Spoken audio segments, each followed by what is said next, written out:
এটা হলো আমাদের রান্নাঘর। এখানেই রান্নাবান্না হয়। মশলার ডিব্বা রাখা আছে। একটু মুড়ি রাখা আছে। আমরা একটু মুড়ি খাই।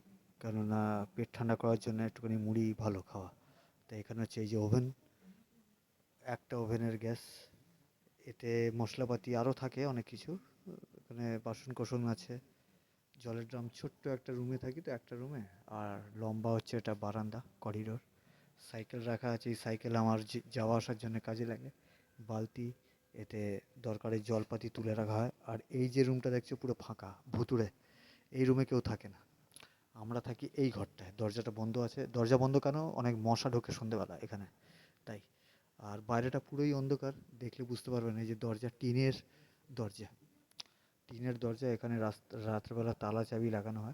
মানে খুবই আর কি বিলো অ্যাভারেজ আমাদের বাসস্থানটা।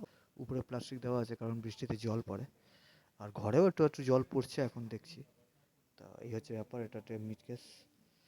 এখানে খাওয়ার জলের সব কিছু রাখা। এগুলো দেখাচ্ছি কেন? মনে হলো দেখাই। এই হচ্ছে খুবই ছিমছাম বাড়ি আমার। হুম। অনেকগুলো বোতল। এই বোতলগুলোতে কোনো কাজ লাগে না, প্লাস্টিকের বোতল। এগুলো ফেলে দেবো। অনেক বোতল জমে গেছে।